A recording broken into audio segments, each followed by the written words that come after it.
Hey, we're back, everybody. Hello. How's everybody doing? Hello, Samuel. How are you doing today? Busy day, Stuart. Busy day. I just, Mm-hmm, mm-hmm, I just did many uniform changes to film something for Chris at Track Culture. mm-hmm. Which I didn't know I had to do until yesterday, so it was quite a. Yeah, I just filmed mine today too. Ha, There fun. you go. I thought my camera's right there. I mean, my camera set up, my real camera, Yeah, trying to hide. It's good though. Just it's been project. I've got so many small things to finish. And then here I am with you. So hello. howdy. Yeah, so welcome back, guys. It's Episode time to talk 17. about. Oh my god, Yeah, only three more? yes, Yes, three. Okay, three more.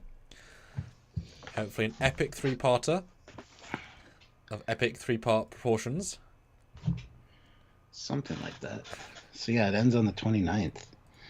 That's the last day for Prodigy. So it just messes up our Christmas plans and then lets us break. Yeah. Thanks, you're real pal. It's fine. It's just a bit funny. Yeah, How are you doing, Stuart? not bad. Not bad. Had a pretty relaxing day. Wow, good. Sylvia's off Fridays now, so Oh, got to go out and do a few things, get some stuff ready for Christmas and whatnot. But well, that's kind of tiring in its own right. Hmm. So Too much thinking. yeah, Yes. All right. Well, I will start sharing this Please review do. with the fine people of the Book of Face. Not the Face of Bo. It's a different That's a different program. I hear you. Yep. So, yeah. 12 of you here, 11 likes, guys. If you haven't hit the like button, give it a like, please. We'd appreciate it. We want to hear your thoughts on this episode. This is quite a divisive one. A lot of people love it. A lot of people thought it was just kind of blah. So it'll be interesting to see how this plays out. But comment down below in the chat, and also take part any way you can. Hit that like button, as I said, or super chat. Super chat in your thoughts, ideas, comments, things that we say. If you have something to say about that, let us know in a super chat, because it supports the channel and it does get read on the air. We do read them all, so if you're able to, please do so. But yeah, also join the Facebook group, yes, but also join click the join button down there and help us out in that way if you're able to as well. That does support the channel also on a monthly basis, or you can head over to Trekyards or Patreon/Trekyards and help us there. Also, don't forget there are links down below to the Teespring and the TeePublic store, where we got lots of cool Trekyards swag and merchandise that you guys can take part in, and order. So please do so. All of that really helps us out. But honestly, just the super chats during the lives are the thing that helps the channel go, so you can help us go. It's true. And trust me, this is not a holodeck simulation, as much as you might like to think it is. It's not. So if you can help us in any way, please do so.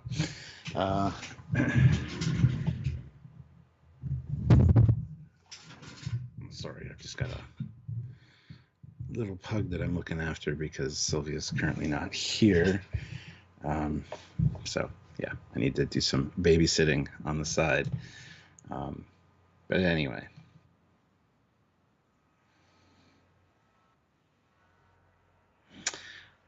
All right. So yeah, we'll get into this in a minute. There's not super much to talk about in this episode, I don't really think, but we'll see. But yeah. And look who's back.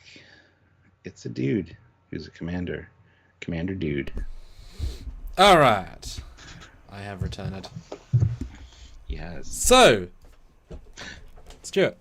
Yes. Of course, the first thing I ask you in any of these reviews is, so Stuart, what do you think of Season 1, Episode 17? Despite every episode not being Season 1, Episode 17. It gets very confusing when I always ask you that, but now it makes sense, finally, after decades of Trek not getting to Episode 17. And what do you think, of course, on your rewatches and discussion with the fans? Where do you stand on this episode? I don't hate it, but I also don't love it. It's somewhere in the middle for me. And I think it's probably one of the worst of the season so far. Sure, the reveal, the last couple minutes at the end were great, but we needed more of that in here because honestly, there's really no character progression. There's nothing that we learn, that's super great about the kids. Sure, we kind of learn what holodeck programs they're into, but I think they could have even gone more extreme with that. I was really looking forward to Dal trying his hand at another Kobayashi Maru and seeing another starship, perhaps. That would have been kind of neat. So I think there were a lot of missed opportunities with this one, and overall it was just a goes nowhere, does nothing. It's a GDN type of episode. But you do get the reveal at the end. But I want to know what's going on in the Dauntless. I wanted to see some of that, especially after last week's cliffhanger. So there's just not a lot here, honestly. It's not one of the best holodeck episodes of all Trek, sad to say. Which is a very high bar. I mean, you say that, but that's an extremely high bar to reach anyway. It is. And for an only 45 to 50-minute show as well. So. Yeah. So...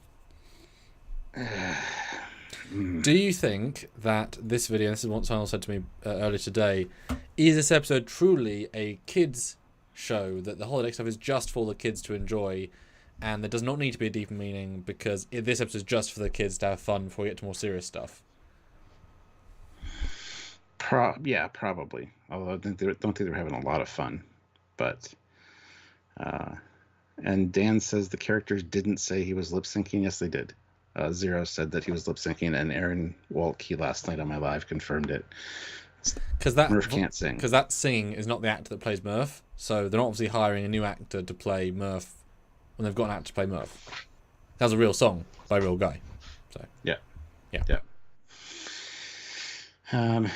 But yeah, I mean, Ghost in the Machine is a fairly used title in a lot of media. And this had two meanings for that. First of all, the construct in the machine influencing Janeway, and also Janeway outside of the holodeck influencing the holodeck. So there's a lot of meanings behind all that stuff. So that was quite interesting. I like the title. That's fine. Overall, the episode is just kind of mediocre for me, though. But anyway, how about you? Actually, I'm just going to say real quick. On further rewatchings, it doesn't get better, in my opinion. There are a few little nuggets in there. Like, I love how they very quickly and succinctly explain how a holodeck works. Boom. Which I thought was fantastic. So there is some gold in this episode. I don't want to be all negative. It's just, like I said, I didn't love it and I didn't hate it. I'm somewhere in the middle. So as far as Prodigy goes, it's just not as good as Prodigy has been to this point. So. But also, Stuart, read the poll, because I've made a poll. Poll. What did you think of this episode? Loved it? Liked it? It was okay. Nope, didn't enjoy it. Good poll. So go vote, guys. You need to know the answer. And what can people do? They can super check, aren't they, Stuart? We already talked about I know, that. I just want to re-highlight because we've seen zero so far. Just saying. Yes, absolutely. We need it. We want it. Yes. You guys want to do it to support the channel and show your support, so please do so. Yes. So, my thoughts. It's super okay. Honestly, like, after watching it again, there's so little of real depth here that once then if the scenes themselves aren't super amazing, then it's like, it's okay. The last 5 minutes is great. The first 2 minutes is pretty good. Each holodeck does its own things, none of which are particularly good. Now I know that it's the medical guy who's the Tellarite in every scene. That works better for me because I appreciate now hearing Mr. Alexander, which I didn't get first time. They have it repeating character models. I just thought repeating, Tellarites, he hates Tellarites, but to be the same guy helps a bit.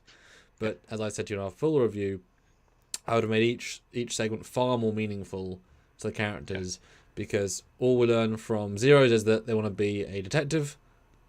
Okay. The very long drawn way of saying that. Jankum is annoyed at the other Tellarite. We knew that. Didn't know anything there. Rock Talk likes to hug things. We knew that. Cute furry things. And Dahl wants to be a captain. We knew that already. Nothing here was new, which I was surprised about. I was hoping for any sort of depth or double down on last week. Maybe if the Jankum and Tellarite ship, Holodeck back to his old pod, and then they see what we just talked about last week, or we get to see a great Gwen flashback on the Diviner ship, and she recreated it painstakingly just to maybe do a what if, that'd be fun if her version was, you know, rather than black and white sequence, rather they go to the diviner ship and she always has to act against and see, could you do anything different? And you see the deep darkness of Gwen not fitting in, or Zero. I mean, anything else, honestly, for Zero. I don't know what I would do for that, but it's just, you know, not a... If it was for kids, fine, but they could have made them, you know, the Disney films always praised the old ones for, they work on a child level, they work on an adult level. This one, to me, worked on a child level, and then back to the story. And that was weird. Yeah. Yeah. And as we also mentioned, there's a lot of missed opportunities. They could have had it more taking place on the protostar, so you don't think they're in the holodeck. Yep. And they don't realize that till much later. Like, they think they got invaded or intruded by somebody. Which, when they, at the end, when they're like, somebody on board the protostar, I thought, oh, one of the Romulans has been hiding around. Because there are obviously Romulans on the ship, except there aren't. Yeah, there should be. There should be at least one. Yep. But then it's like her, and I'm like, okay, well, Zero made the wrong, you know, conclusion, and it's not Janeway, it's somebody else. But that's quickly like dissolved. Yeah, there could have been a lot more opportunity for things. I think some of the holodeck sequences just dragged on a little bit too long. But it's definitely one that, especially after last week, which was also 5 or 4, you know, flashbacks, a very similar vibe. They have so much massively important story, and they spent 2 episodes deliberately ignoring it. Like, we want episodic episodes, right? That really helps a show. But they should add something really to the show. So to have truly, let's pull away from the main story. Now, yes, obviously, the whole story is the main story when you break it down, which I like. That the ending massively helps the episode from being a who cares to okay. But literally, as I said yesterday, the point of the episode is filler. Is to fill time for Janeway to get the Dauntless. Or to Earth. There's no other reason for the episode. So, it's literally a filler episode. And I never say that. I'm very against the word. But like, this literally is a filler episode on purpose, and therefore, okay. Yeah. Well. And Dan says, I thought you might like the detective stuff because you like Sherlock Holmes. Yes, and I thought it might be going that way. There's even the line, the games of feet, which is a play on the game as a foot. I smiled at that. Yeah, but it didn't continue on with the Victorian. Like, I would have enjoyed that if that's what it was, if it was done properly. But that very quickly fell to the wayside. So I was kind of like hyped up for that room. That's a cool room. But yeah, that even the magnifying glass and stuff was kind of hinting at some kind of Sherlock Holmes detective-y type stuff. Doesn't last very long. So. Well, not just that, but it would have been fun if they had kept the theme of being inside the holodeck and yet seeing stuff on the protostar. I mean, everything here has been done before already, but I would prefer the idea of it being... Thanks, Ozzy. I prefer being with...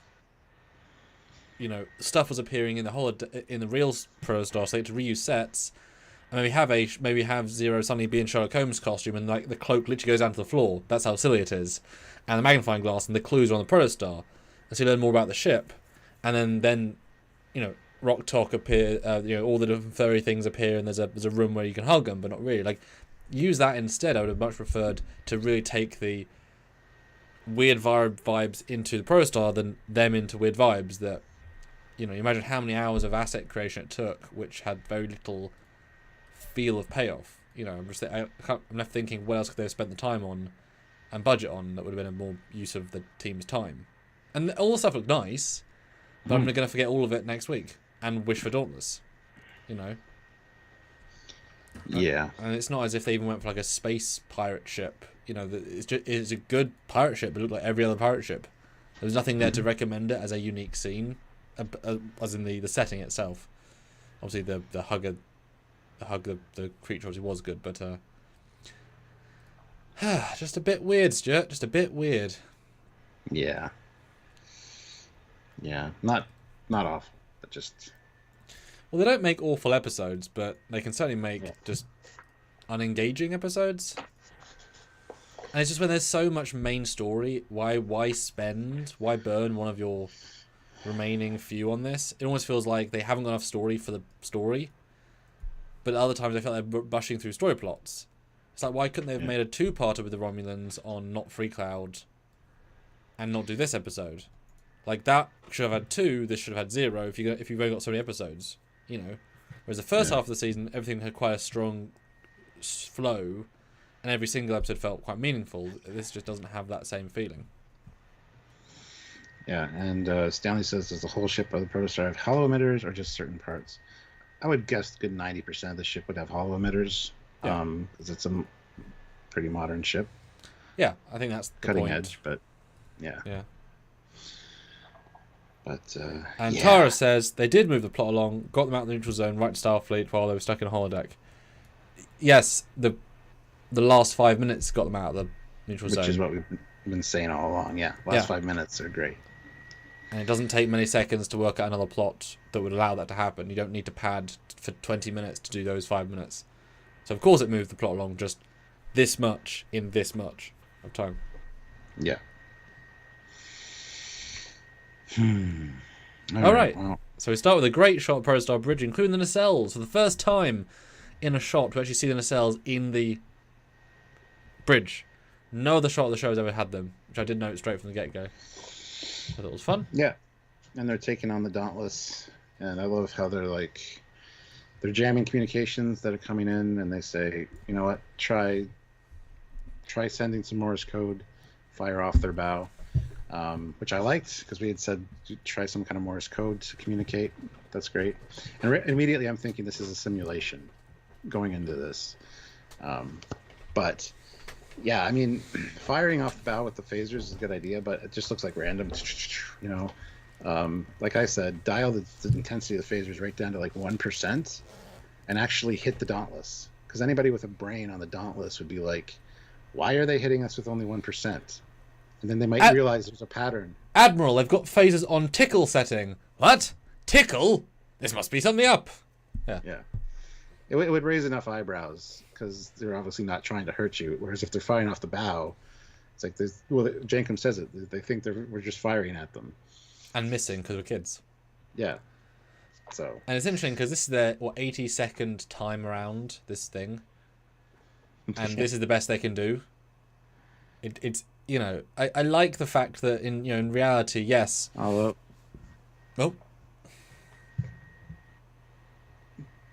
Yes, Joe. All right. Yes. So although we did get to see the tractor beam. Mm-hmm. Yeah, from the slipstream emitter. But in fairness, this is a high-end Starfleet crew and a high-end ship. They really have no chance of winning against them. That none of them are talented enough by a long way for that. That said, the Dauntless shouldn't want to kill them in any situation, really. So the fact they would fire torpedoes to hit them with shields down will destroy the ship seemed unlikely and silly. I don't know why that sequence is. I mean, I guess you could kind of infer from the edit that it would damage them radically, so therefore they paused the game before that happened, but that's not the way it plays, really. It looks as if, two more. Because remember, shields went down from 130 to down. Well, I mean, 2 direct hits are going to... There's obviously big torpedoes. You're going to be just thoroughly destroyed. Which, speaking of, if that's true, Dauntless, Protostar, hell of... Protostar, not very good shields. I mean, which fine, because it's not meant to have... it's not meant to be anything tactical, so why would it have battle-ready shields? I like that, actually. Yeah. I'm just going to go back and see something here. Yes. Yeah. Yeah, shields go from maximum to 23%. Which normally we'd complain about, but it's like, that's fine. That's... And there's no way Janeway would be firing torpedoes at that point. If anything, it'd be a phaser to disable them so they couldn't move, and then they would try beaming aboard. Yeah, which I was waiting for them to beam aboard and make a point. Because this was a great opportunity for them to actually have what they think the Dauntless crew are like versus what they're actually like. So have them beam in and be really aggressive or mean. Because Mary Jankum did the holodeck simulation, he programmed it, and he's like, well, if the Tellarites mean, the rest are going to be mean. Mm-hmm. Mm-hmm. Yeah, it could have been that they just set the holodeck to do the worst possible scenario. But when you're in destruction. But when you're in version 87, why are you cranking the hardness even further? Surely you'd lower it to see if you can win one. Yeah. But it's a good little scene. It's just a bit obvious it's a holo. Yeah. Tom Casey, $10. Oh, thank you, Tom. Stop by to say hi. Liked it. have to go. Okay. Good to see you, Tom. Thank the you difference? for super chatting. First super chat of the day. So Yes. if anybody else wants to, please do so. We'd really appreciate it. Yes. And then this is where Gwen says maybe it's time we stop trying to go to Starfleet, which at the end of the episode they imply is what kicks in Janeway's programming. Yep. And then as they're all walking off the holodeck, Janeway speaks aloud to the holodeck to keep the simulation going, to keep them busy, which A, they would have heard, and B, they were already walking out the door. So the holodeck would have to do it pretty quick. That is true. How is it? Oh, I didn't think of that. Yeah. So that's a little flaw as well. That's a plot hole, yeah. Yeah. But, yeah, that's funny. Wow, yeah. Yeah, because this is where their goals That's funny. deviate. Because the whole time they both the construct and the kids have both wanted to get to Starfleet, so there's been no need to use Janeway in an evil form, really. Because just hey, Starfleet's great. But yeah, this is announced or told at the end of the episode that this is where the programming actually does kick in, because now they're deciding we've got to avoid Federation space and Starfleet altogether so we don't destroy them. And so now the construct has to get the ship to try to go to Earth, but it's at least Starfleet. So Yeah, I'm not sure I buy that fully, because their first thing they do on the ship isn't let's go to Starfleet. So by that logic, Janeway hologram, the first time they see them, would activate and be mean and suggest it, but she didn't. She helped them leave Tarzamora, and then they went to the sun. And why would hologram Janeway with the construct allow them to fly into a sun or a black hole? That goes against their programming, so it doesn't quite work. But yeah, like you said, maybe after Gwen improved her, that's when it was able to access. Whatever. So it's a really good twist. It just backdates some of the. Does that make sense still? Moments. But yeah, they leave the holodeck and they go ice cream. They never say ice cream though, which I was wondering what it was. It could be anything, but it is ice cream apparently. And I got some big Marie, my girlfriend, vibes because she does whipped cream thing, and I was like, wow, that's relatable. But it's a nice scene. I mean, shows how far they've come from being prisoners on a planet to be friends, eating ice cream, chilling, and it's nice. Like it's a good scene in that respect. Yeah, and the whole pile it on, tell us your troubles and add more ice cream. Was kind of neat. And this, in fact, actually, in second watch, this scene adds up more because they each, give or take, they each say what they're about to do in the holodeck. Jankum says, if I could see the guy, I would punch him, with words. I want to be a good captain. Like, there's something there, but at the same time, now you've said it twice in the episode. Like, you've now doubled up, because this would have been fine. All you have to do was this scene, and them saying it would have been enough. So I don't think it was quite, whatever. But it's a nice enough scene.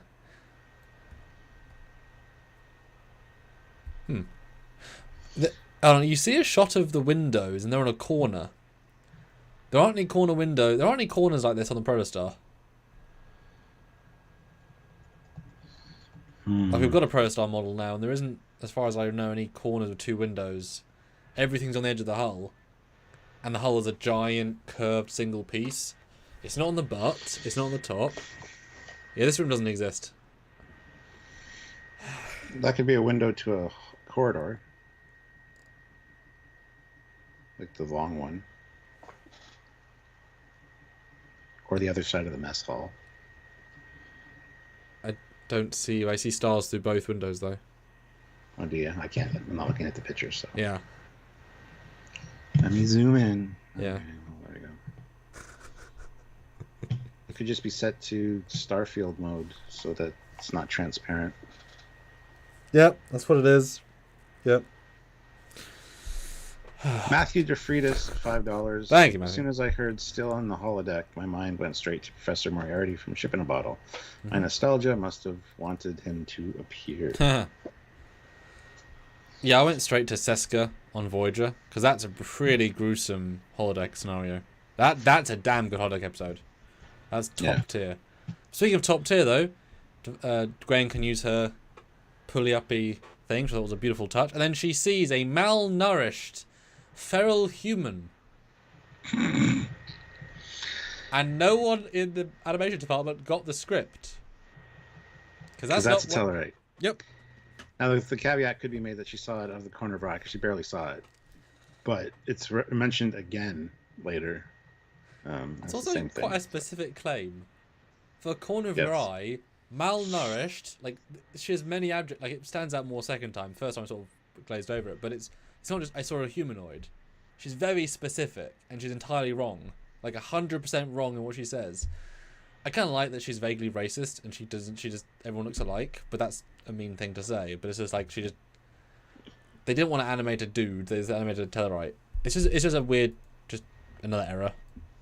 Would have been better if it was like Okana.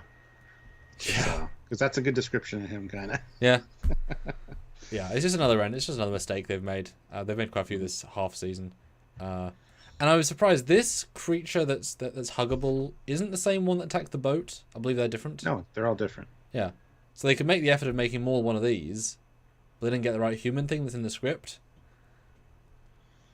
Well, this is Glitter Smooch, and the other one's just an aquatic one, because Rock Talk likes her vet game, so... But it could have been the same creature and save money and make the humanoid instead. I'm just saying, like, it's weird to make assets that are less important and more important. Cool alien, though. Matt Boardman, $10. Matt Boardman, $10. So let's say Prodigy is your gateway into Trek, and this is your first holodeck adventure. Would fans find this less of a mediocre episode? Yes, I think so. They would, because they very succinctly kind of describe how a holodeck works, which I appreciate. And then, so if this is your first time experiencing holodeck, this is pretty great. But you stack it up against other holodeck episodes, and it just goes drop, drop, drop, drop, drop. Yeah, that is a really interesting point. Not in relation to the show quality, but yeah, if it's Baby's first holodeck, it's gentle, it's succinct, it shows the violence and the fun of it. But as soon as you watch any other holodeck episode, you'll be like, oh, that was really basic. Because unless you know what holodeck can do, thematic-wise, this is great. Because you just think, oh, it's just a fun playground. That's a really good point. But that, we're here to review it in the pantheon of a show. And they can do both. It can be good in the moment, and for the pantheon of the show, they tend to as Prodigy. Yeah.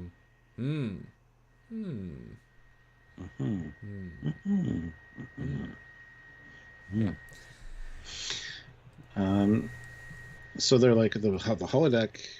Can those creatures come off the holodeck? And it's like, well, those ones aren't supposed to, which implies that there are holographic emitters here for Janeway and stuff. Yeah. But these ones aren't programmed to come out outside the holodeck. So there must be a malfunction, and then or I fear it may be worse, and that's when the fog sets in. And they're still on the holodeck. So that was a nice transition, actually, because they did say that these ones specifically shouldn't be able to leave the holodeck. Yeah, no, it's a great little transition. And it looks great visually. It's a nice, eerie, dramatic vibe. I think it works well. But again, each of these scenes, I'm thinking, where's it going to add to the overall story or the overall character? And they spend a lot of time in these early scenes just slowly doing stuff. Yeah. It's a bit slower than it needs to be, probably. So anyway, I was afraid that this is all just a holodeck. Nothing was real. The mess hall, the ice cream, all of them fake. Oh, the ice cream. Says he tries to summon the arch. He tries to end the thing. And they talk to Janeway, who's like, yeah, you're still inside the holodeck, all right. But the arch isn't responding. Could be a disruption in subspace. Now, causing interference. Did your bullshit detector ding at that point? Or do you think, Yes, for sure. Yeah, me too. But I was like, okay. But I was like, that's a bad reason. But we'll see. And then some of the best, if we're all stuck in a room, how is Zero all the way over there? Motion floor tracking, visual horizon manipulation. Yep. Holodeck tricks the mind to create any scenario. Love it. That's great. That's so succinct. But then they cut to Janeway looking at them, and there's no holodeck on. That's not how holodeck works. It isn't zooming into your brain. The room is actually there. I don't think she could do a non-holodeck scan. That seems unlikely. I don't. So that was a. I never thought about that, but yeah. Because that's not what you'd see. You always see the holodeck when they're in the holodeck. I don't know. So that was instantly a lovely scene ruined by, well, that doesn't work graphic wise.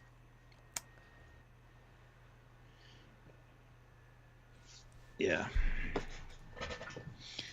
Anyway, Zero recognizes this place, and the headquarters of the Cellar Door Society. They solve puzzles. Although I don't. It's a bit silly though. As soon as they pop out and say, "Ooh, holodeck," doesn't recognize the eerie tower that he knows really well. He has to get up to the door to recognize it. Yeah. It's like, but the tower hasn't changed. I mean, this scene with things that are said, there's nothing much gained here. They play, they fun, they get letters. You have to put all the letters together to find the key, or the key being the key. Yeah. It's quite a slow scene. I would have probably trimmed a bit off this to give room for other stuff, but yeah. Well, I like the idea behind it because it's like you solve the puzzle, the game ends, and you'll get the arch. So that's their goal. Yeah. The whole time. Which I like the second time round because I'm wondering how much Janeway truly programmed it versus well, she didn't program it. The holodeck's just doing its thing. Well, it's just keeping them busy. But how many parameters extra might she have set off camera? Well, she just said no restrictions. I suppose. Okay. Well then, okay, irrelevant then. Okay. Yeah, I think so. And then as soon as they find the paper, they get moved, kind of like the Matrix, through a door into an alley with some fun music. And yes, everyone's the Doctor. Not David Tennant Doctor, but like the Dauntless Doctor. And you get basically a fight scene. That's what the scene is. He can fire kung fu light balls from his hands, and the animation gets a bit weird. I think they use maybe different software to do weird animation, because like this shot of Jankum's face is not like the standard character model. I mean, we'll get to it in a second. I'm wondering if they had to farm out this scene from a vendor who's better at doing like fight, because it's never been done before. This level high-end fight scene, it's quite elaborate, but he looks significantly worse in this shot than 5 seconds earlier, in my opinion. I don't know. It's a little bit weird. I think it's just stylized because of the lighting or whatever. Possibly true. What do you think of this fight scene? It's all right. I love how he says, you can't be hurt. So he's been going in here to take out his frustrations on this doctor that insulted him. And he tells everybody earlier with his words, but no, it was this way. And he's like, you can't get hurt. Don't worry. So he's, there's no harm of getting hurt. So you take out your frustrations. That's cool. But then he gets kicked and knocks a tooth out. And I'm like, ha. So we find out immediately that the safety protocols are disengaged. I thought the fight scene was all right. I mean, as Matt said, to learn about the safety protocols, nicely done, good setup. Losing a tooth, always a funny visual. Although no Murph security officer doing anything. Yeah, that's true. Murph would have been easily, but I guess no. Yeah. And we got Janeway trying to re-enable the safety protocols. Trying to re-enable safety protocols. I missed this the first time. She says, my settings only allow work for non-essential functions. She says, Dal, could you? And right away he's screaming it. Use my command code. I didn't hear her ask the first time. But in case you want to know his command code, it's GB64N32X. Yeah. Game Boy N64 32X. Yes. And this is logical, but we then asked if this was able to do it the entire time, why would you not have given Janeway command access months ago? Because if Janeway knows more than them, is more useful than them, has access to the computer. I mean, I guess she could have gone evil, but again, as in previously evil, but it seems like an odd. That's all it takes, for Janeway to have full access to the ship. It seems a bit, I don't know, too easy. Why didn't do it earlier? Yeah. I'm back. I said it seems a bit too. Why didn't they do this earlier? Why wouldn't you have trusted Janeway earlier to give them the command code? Because she's more useful than they are. Yeah. Yeah, I don't know. You would have think too that Janeway would have had to help him put in those command codes, so she would have been there and actually heard him, because he would have trusted her completely. Like, I need to get these command codes. That's how you do it. There you go. Go ahead and say it. Yeah. Okay. I mean, it makes sense. It makes sense. Their speech code. He had to say them in context of using the code. But no, that's the moment. Logically, then Janeway would be able to impersonate his voice. Yes. Oh yeah. Because she's a hologram. But this isn't. But is that good or bad Janeway? We don't know. But yes, I mean that instantly, she would know the code because she heard him say it, and yeah, for sure. Yeah. But then we get the final guy who has a tattoo of a key on his chest, which is the next key. Ooh, we found the key. But no, it leads to the key club. And yeah. And how much that reminds you of the guy in the Holodeck holodeck who has the map on his back? I never thought about that, but yeah, absolutely. Just via ink. And this does play well as a... Oh, we're just pushing forward in something random. This feels very inorganic, which is the point. Although one brief note, I don't get how Rock Talk stops the guy. Because Rock Talk comes out of literally nowhere. They're all chasing the guy. It's implied it runs around a corner, but there is no corner. It's a flat wall. Rock Talk's not come from anywhere. Unless Rock Talk looks like she came out from an alleyway. But there is no alleyway if you look at the top shot. Well, that's what it's implied though, that she took an alleyway, which is a shortcut to cut him off, and then like smacked him. I mean, there's no alley in the shot because it's the same alleyway they fought in a second ago. I'm just telling you how it's implied. Yes. But not. Yeah. Fine. I just thought, well, where did Rock Talk come from? It was just a really weird edit. Like, well, that's not behind them a second ago. Yeah. Oh, I love the water animation though. When it goes black and white, the water sim was brilliant on the ground. Thought that was really, really nicely done. And I was excited. Oh, sorry. I was gonna say that's kind of a nice transition. Like, what's happening now? And I thought this was gonna be a Chaotica thing, and I was so excited for about 10 seconds. Yeah. Because anything Chaotica would have been anything amazing, or anything truly film noir as well. This is kind of it's sort of this, but it never quite comes across. And honestly, for me, I never like singing movies anyway, but spending this much time watching Murph not sing is just time being burned for me. It's just time being burned because we didn't learn anything except Murph has a character, but we knew that. You know. Yeah, this would have been a good opportunity to have Vic Fontaine or somebody at the piano as well. That would have been good, yeah. Yeah. Well, I wonder, are they implying that Murph also goes into Holodeck and sings? Yep. But Murph can't speak to the computer or to Rock Talk to tell them what he wants. How would they just found a random one. That's why it's all black and white and just. Oh, like just scrolled, just picked a random program, yeah, and then like. Grabbed the microphone one day when somebody else was singing and shoved them aside and started going. Maybe, I don't know. Okay, yeah. But the guy, the Tellerite does say, Mr. Murphy no shoes. He's got his own name in there, so. I don't know. And it's funny because when you watch this with the closed captioning on, the lyrics to the song are completely different. There was originally a different song. They didn't bother changing the captions. Oh, interesting. Yeah. That's great. Anyway, and yeah, there's didn't know Murph could speak. Everybody's like shocked. And Murph can dance. And then Zero, it's kind of hard to hear actually, but it says, or convincingly lip sync, which I did hear the first time, but I understand why some people didn't hear it. And yes, Aaron Waltke has confirmed that Murph was in fact lip syncing, cannot sing nor talk. So. Yes.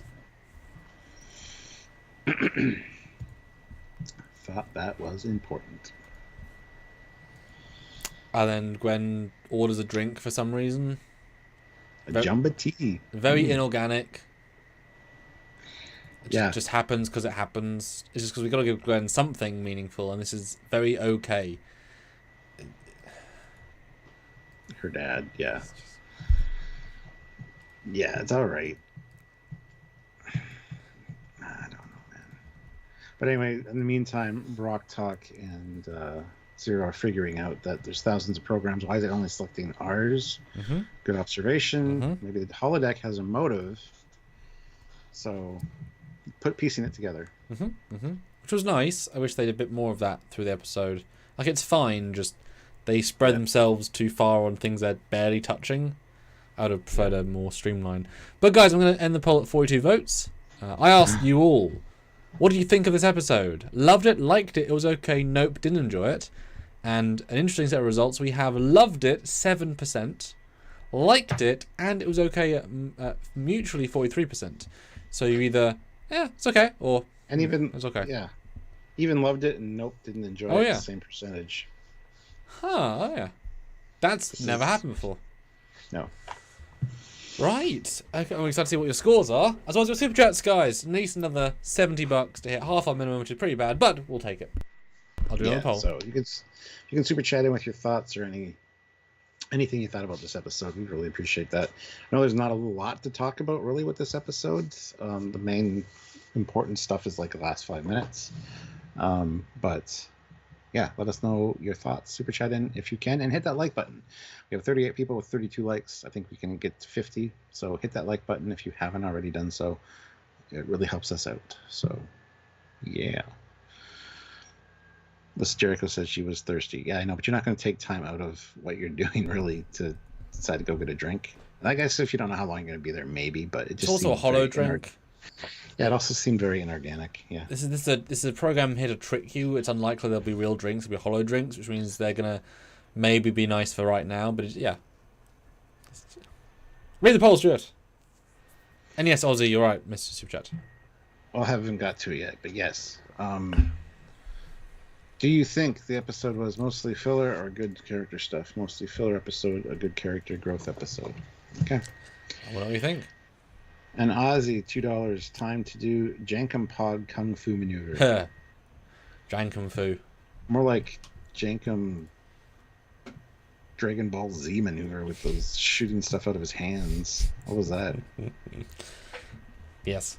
But no, good detective stuff. I do like the gold press platinum. That was a very smart reference. Yeah, I expect to see money or something, or even just a glowing orb like in, the Pulp Fiction. But no, the gold press platinum strips and bars. Nice touch. And they work out that I couldn't really hear it, but I wasn't really sure what I was trying to hear. Because missing a key is if I don't know the song, I can't know what's missing. But I could hear it. There's just one that just didn't sound on. It just sounded a little bit tinny. Right. But the piano's not working properly. That's the missing a key. Well, before we get to the missing key, there's one thing that the dad says. Gwen's dad says, sounds like despite your pop's intentions, you got to find your own way. So that was one little thing for Gwen to be like, oh, okay. But still, we already knew that. Yeah. Because all she said was, my father put the fate of our world on my shoulders without ever asking. That's one thing that could be considered some kind of character thing. Boom. Yeah. Like I say, we knew it. This is, you don't need a scene for us to tell you that. But yes, they go to the piano, and it's a escape hatch, very much like Lower Decks as well, where they jumped down. I kind of wish they'd gone into colour as they did it. I was kind of now I was expecting that, but they didn't know that was coming in Lower Decks, so that's fine. Yeah. And then we get thrown out onto a deck of a pirate ship, which is well rendered. I give them big credit. It's a nice looking pirate ship. I kind of wonder if they bought the assets from somewhere, because it's a lot to build for one appearance. And I also liked how clearly the sky is just a polygon, it's a picture. It's blurry compared to everything else, because it's fine. The water rendering is beautiful though. Mm-hmm. Taylor T. Throws in $50. Thank you so much. Saving our bacon. Bacon saved. I'm loving Zero more and more. It'd be fun to see Data and Zero play in a Sherlock Holmes Hollow program. Yeah, absolutely. Yeah, see, I do agree with everything you just said there, but there wasn't that entire through line of... There was too many things in between Zero scenes where they weren't deducing. Because when Dahl says in this scene, you're like a detective, it's like, right. Like, if that had been the entire through line, would have been great. If it was a Zero episode, be a detective, learn, be almost too clever. There's certain episodes of certain TV where there's a character that's on doing a quiz, a test, an escape room, for example, and they see things, they see patterns that aren't there. And so they take us down this hugely long rabbit of nonsense, and the person who runs the escape room or the quiz says, no, it was just the left fireplace had a marking in it. But I saw them things, but they were too smart. So that would have been a really funny way of doing it, like Zero seeing all the things and half them right, half them aren't right. Where they think it's Vidian or that would have been really cool. So yes, in concept, but I don't think super well in execution. But if that's now a thing, it's a good thing to add to Zero. And the Mechator 96, great name. Mechator. Yes, that's good. €5. Jenkin Pog has been learning the ways of the Iron Fist. Indeed. Yes, I like that. Oh. Yeah. Yeah. Yeah, but here's the whole: we need to find a skeleton key, and one guy jumps overboard. I'll go look for it off the ship. It's funny. I'll give him credit. This is a fun Yeah. little, and the fact they all look like they're all the same guy, but eye patch, no eye patch, white hair, black hair. It's funny when you know that's what you're seeing. I think I didn't catch that first time because Trekyards do look similar in general, but I like it more in retrospect. Yeah, I clued into that on my second viewing of it for sure. Then we get the monster, which is not a monster. It's a sparkle sea hugger. Stop hugging. And then, like the game she would play, it's like, you need, what does she say? I forget. Vitamins or whatever. Yeah, mandarin. Hey, Brandon. How's it going? See, if this had been the scene after the... Basically, if you just take out the black and white segment, I think that was the weakest.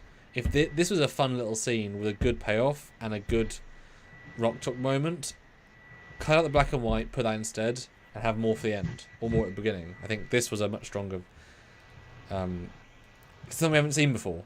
Yeah.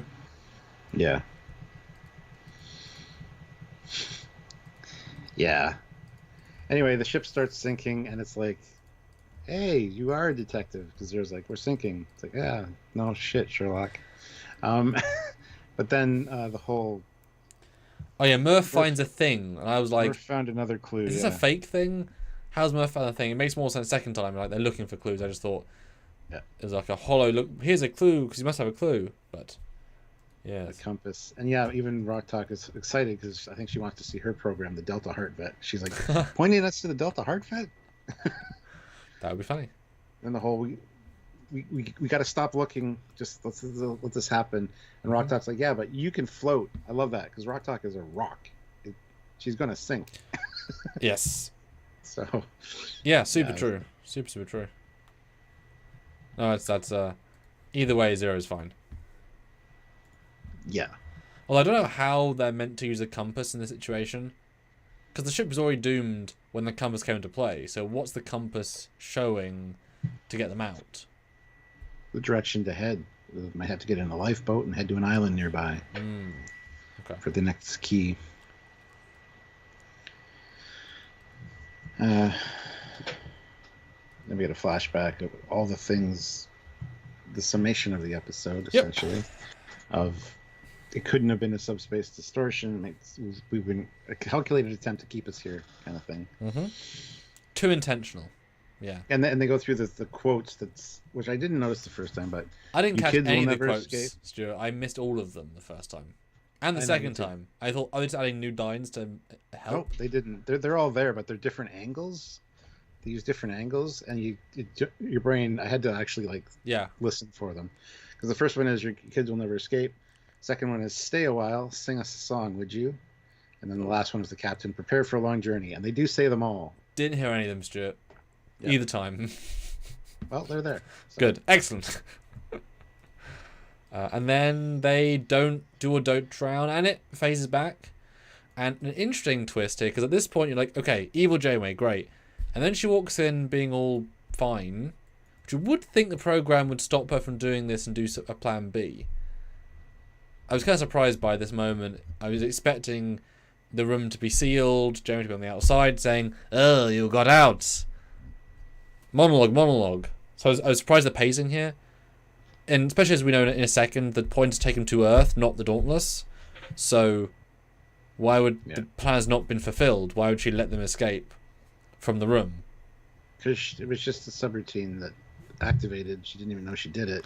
And so she's still running on normal mode, essentially. So she's like, oh, you got out. Great. But why isn't subroutine kicking back in? The plan has failed. I need to take control again.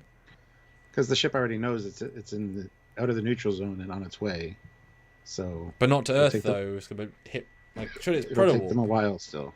I don't know. It because of story. There's a weird disconnect. Well, that's the other thing that annoyed me with this. The end of the last episode, they fixed the proto drive, and we're charging the protocore ready for a jump to get out of the neutral zone. And that's when they're like, in the simulation, and then let's go spend some holodeck time. We can stay exactly in the neutral zone where we are. We don't need to jump. It's like, really? That is true. Why don't they just proto warp at the start? I mean, we know German would have to try to catch them, but Slipstream is a lot slower. Why not proto warp to the other side of the Alpha Quadrant and say, right, it'll take them 6 weeks to catch us? Because what's Janeway doing during these days or weeks? The real Janeway at the neutral zone? Is she just sitting outside doing nothing? I guess so. Monitoring them, yeah. I mean, you don't do 83 times in 5-minute chunks. It's going to take at least a day, if not more. Yeah, why? Yeah. Or why didn't Janeway, evil Janeway, proto warp them to Earth? That's a very good question. Because they could have. Like, it's fine if they're aiming for the Dauntless, but they weren't. Explicitly in the scene, they're to Terra. And now she's... I mean, if Dahl doesn't have access to Proto Warp Drive with full command access...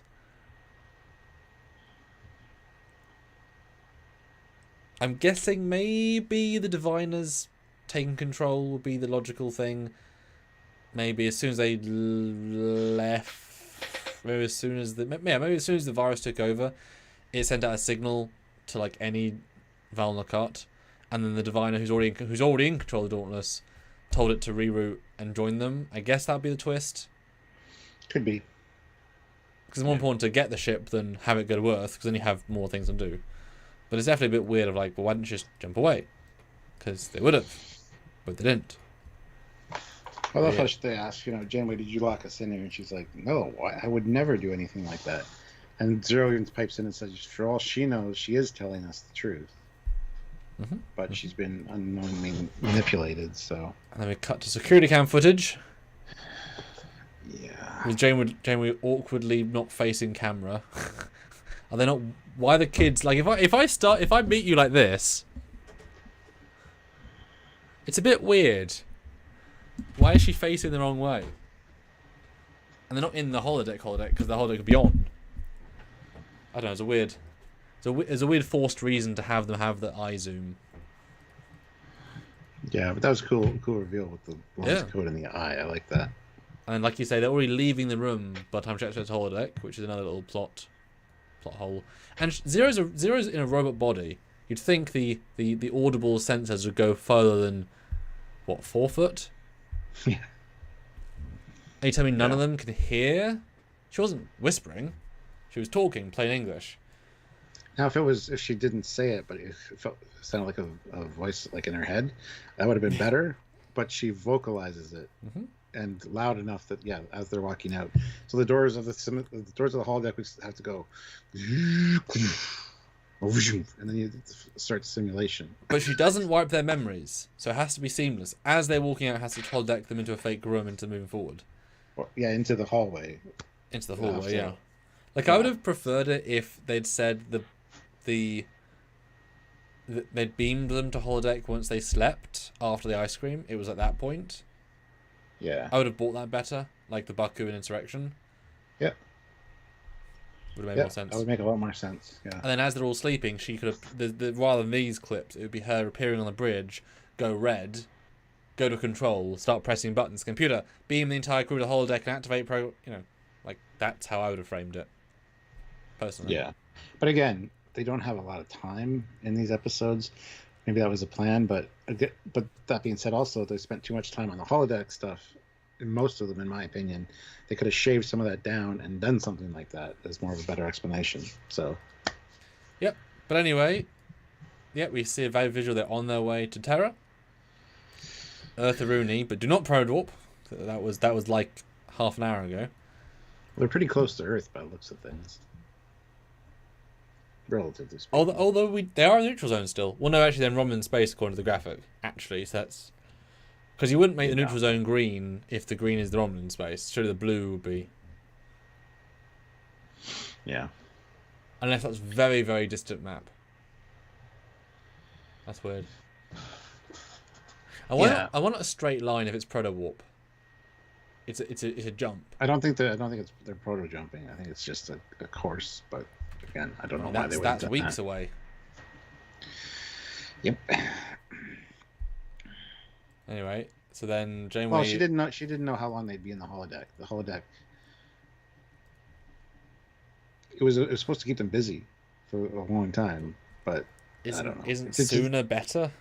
A lot of it doesn't make sense. Yes, but maybe she can't. Maybe she can't activate the proto warp without people at their consoles. Like everybody needs to kind of do something I don't know. That would be fair, but I feel like when they order Proto Warp, Zero just presses one button. There's never like a multi-people turning of keys. It's just boop, Proto Warp engaged, sir. But yes, then we get Janeway's overacting. I'm sorry, I'm so evil. Ah. And then red alert, mega red alert. As we go straight to the bridge, Dauntless is literally up their asses, but in the front. Up their front. And it's a good, I mean, I love this exterior of the two ships. That's a much better scale indication. That's much closer to what I would associate the ships being. Without weird focal length shit. That's good. And the fact that it's like shovel look gives it really like a posing, like, I've kind of got you vibe. I thought that was a really good space shot. Yeah. And then they find out they've left the neutral zone clearly because, hi, Janeway, how's it going? Yeah. And they're locked out of all the controls. So there's nothing they can do. Yeah. Janeway's like, I'm so sorry. Yeah. I mean, clearly it's going to be Diviner in control. That's totally where we're going, which I 100% agree with. There we go. That was a really short review. There's nothing to talk about. Yep. Less than an hour, Stuart. That's definitely our shortest Prodigy to date. All right. Yeah.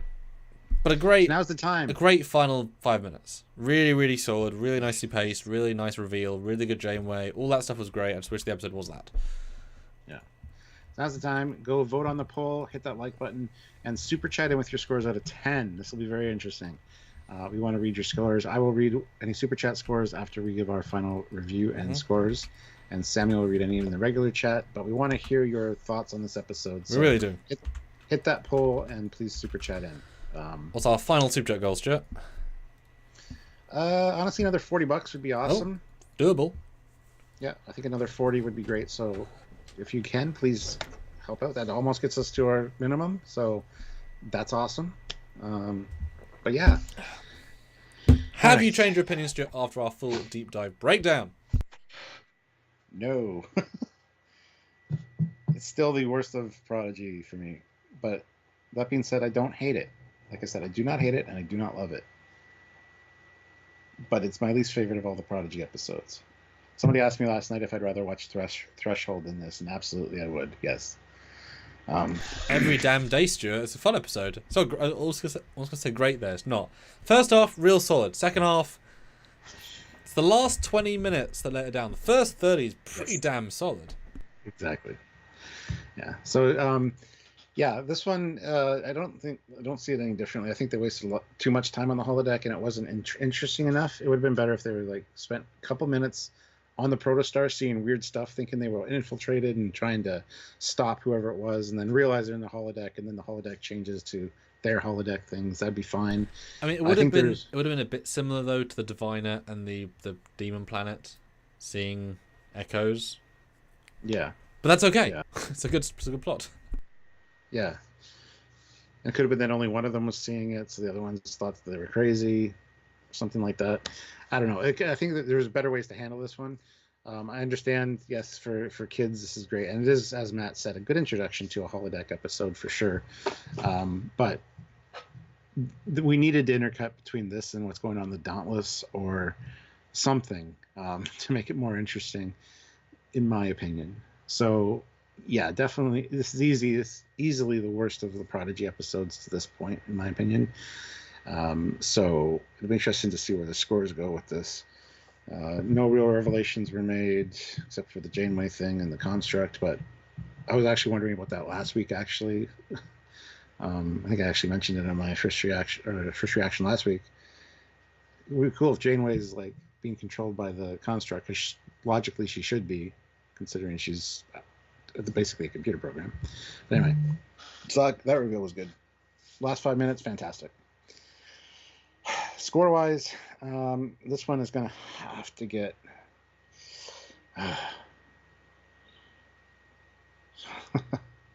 3.7 out of 10.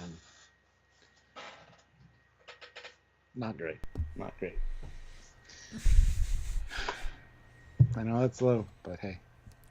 How about you, Samuel? Has your thoughts been changed at all by our discussion? And just for reference, that's almost half as good as the next lowest score. Yeah, I kind of figured. Dear me, Stuart. Yes, for me, similar bag. So my score is. I don't. It's so little to talk about. We've always said it all. It's very, very empty of real meat. But as Matt said, it's a great introduction to the holodeck. But if that's it, then as Trek fans for 30 years almost, Trek fans of 50 years, there's so little here. Well, other episodes they really managed to do, blend that marriage, and I do think Dahl having another shot at the Kobayashi Maru and that being the last thing he pulls up, whether it be like a TOS Enterprise or some other Enterprise bridge, would have been awesome in here. Yeah, just reuse the Galaxy class. You got it. Yeah, It'll be an instant fan love. Play the same scene. Have an entire crew of that Doctor in TNG costumes would have been funny. Yes, like that would have been fun. That would have been absolutely. One saying "make it so." Yeah, like that would have been absolutely great. I do solemnly believe that if this had been 100% bottle show, save some money, use it to the other episodes that really could have needed the extra bit of oomph that we've said they ran out of funds and time. Per a star, the holo emitters, rather than creating a full recreation, there are villains on the ship, and because it's holo villains, it could be anything. Have it be pirates, that's absolutely fine. Have it be Gwen's dad.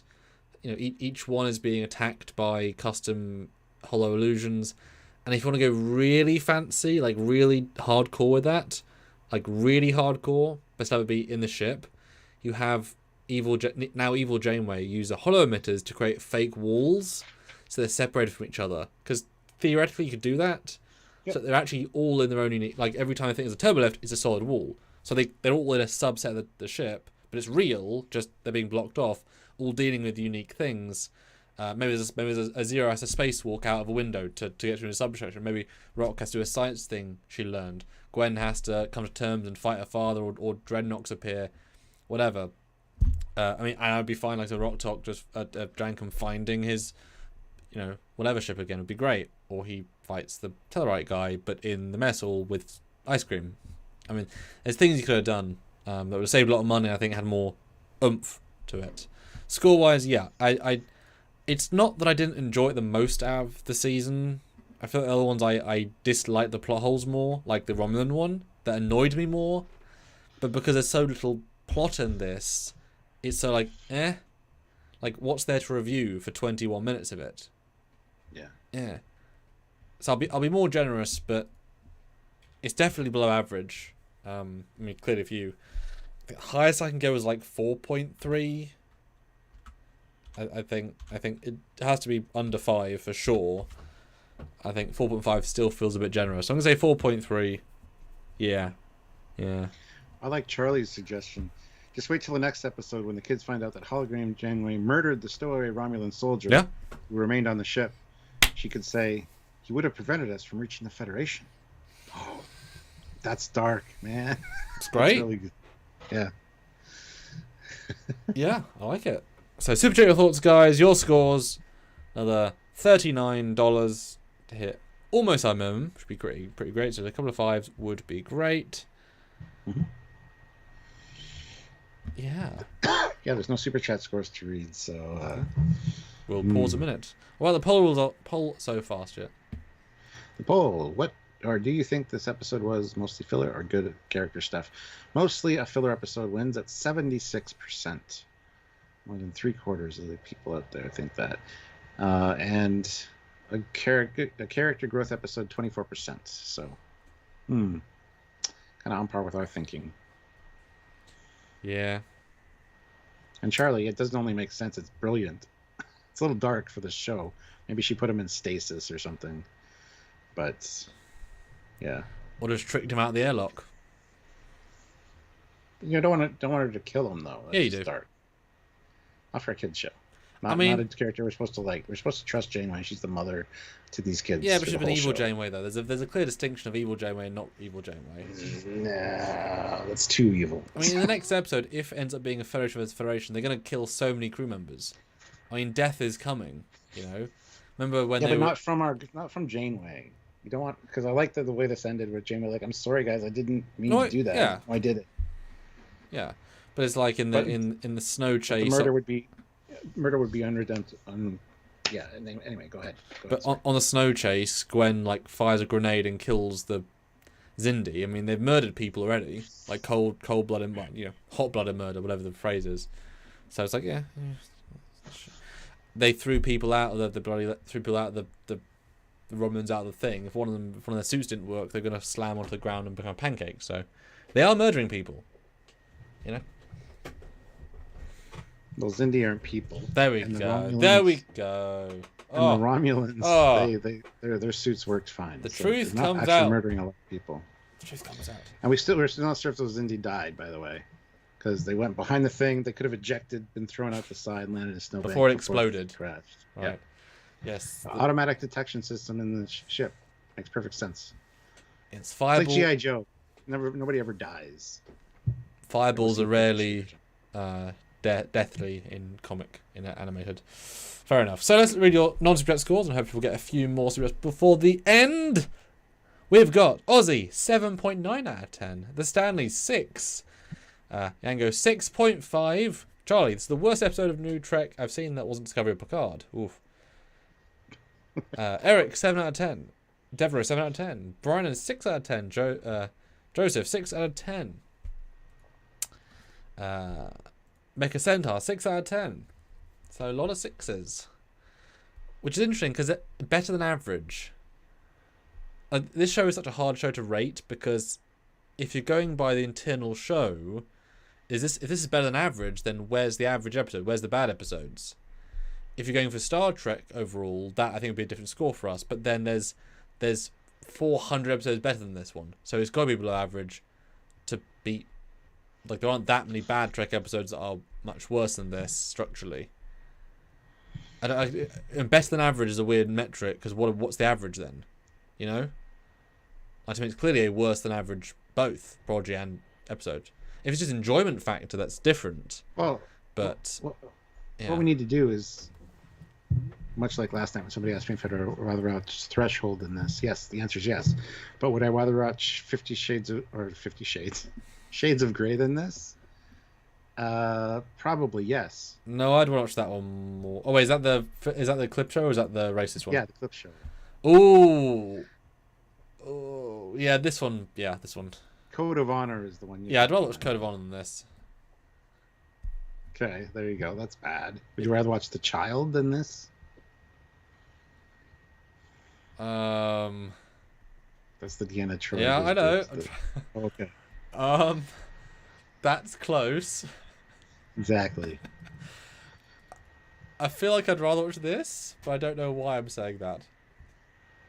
Would you rather watch Spock's Brain than this? Yes. Yes. Is the answer.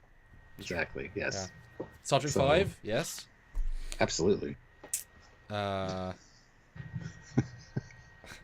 Workforce. Oh. No, okay. This is shorter. It's way shorter. Yeah. I would rather watch this than Workforce. I can't stand Workforce. The EMH scenes on Voyager. Make that the episode. Yeah, that all day. Because those are great. Yes. Yeah. Such not a good episode, Workforce. I don't like it. No, Stargate did it much better. Oh, God, yeah. 1,000 times better. Yeah. If that. Yeah. Any other bad ones? That's a very good relay, though, to work out what you'd rather watch. Because, you've pretty much instant reactions to... I just Google worst Star Trek episodes. This will be fun. Oh, I'll do 30 episodes. That makes sense funnier. All right. So, Shades of Grey, yeah, I'll watch this over it. Oh, these are the Voyages? End of Enterprise? I'd rather watch These Are the Voyages, for sure. That's only bad because it just was disrespectful. I think I'd fall asleep in that one. But at least I'd fall asleep. Sub Rosa, I can't remember it enough to vote, but... I can't remember that one very much either. Yeah. I'd probably rather watch this one than Sub Rosa, though. Gotta say, These Are the Voyages is a much better holodeck episode. I just wish it wasn't a season or series finale. Like we said, if it was mid-season, it would be a little bit more forgivable. So yeah, that'd be an interesting discussion. Justice, TNG season 1, naked people.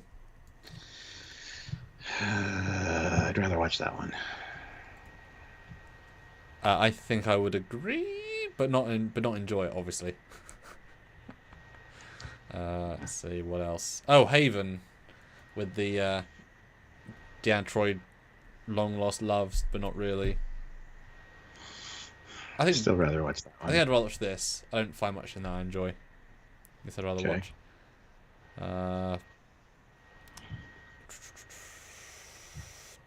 Really, this is Outrageous Akonda is one of the worst episodes of Trek. Okay, disagree with that. Well, Mekator 96 throws in €10. Thank you again. Thank you. My thoughts on Holo Janeway going rogue here was a mix of the Construct's influence and her Starfleet programming to serve the Federation. The kids say they won't go to now, so it trips a switch in her. That's what it's implied in this episode, yes. As long as their goals were the same to get to Starfleet, there was no need for the Construct to interfere. But as soon as Gwen said we should give up on Starfleet, and everybody's kind of like, yeah, I think we're done. That's when the code and did the thing. So I like that yes, the serving Starfleet as well, because that must be in a program somewhere. You can't just default to I must serve the crew of a Starfleet, even though the Starfleet. Otherwise, anybody can take the ship and anybody can take over it, and that's terrible programming if they let that happen. So there must be something to that as well. Yeah, you're helping me return to my owners, and therefore I'll trust you to keep going. Yeah, that makes sense. Yeah. And Ozzy says the battle, Next Generation. Yeah, but the battle's way better than this.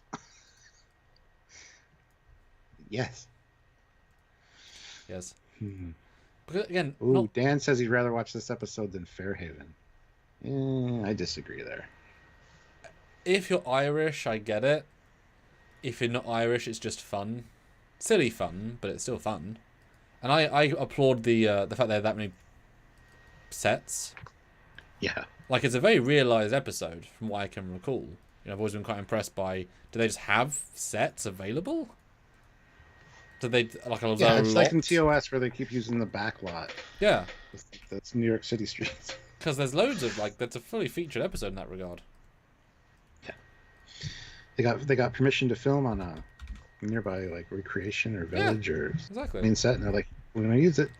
Yeah, we've just saved ourselves $500,000 bucks. Yep. Plus, like, I like Kim and Paris better than these characters in general.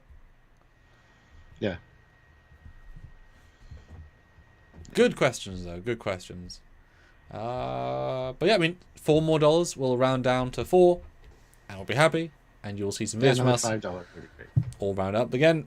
You'll see us this weekend, of course, with 2 more videos coming out. One from last week because there was a ship that we didn't cover. Because buffer. See, being clever. And then another discussion on Sunday about the question: how long was Janeway evil for? Because the whole time or not the whole. I mean, there's more there than the episode tells you. Otherwise, if you always trust the dialogue, then it's like saying, well, that lady who was totally not a Valnacot was totally not a Valnacot. Twist. So you can have twist. We should do a live of Would You Rather and just throw out episodes which we'd rather watch and why. That'd be a fun discussion. Ozzy though throws in and says The Way of the Warrior Part 1 and 2, Deep Space Nine. That's where DS9 gets good. That's where it kicks off. Those are great episodes, if I recall correctly. Well, the big question is this or Ride Along Home, whatever that one's called.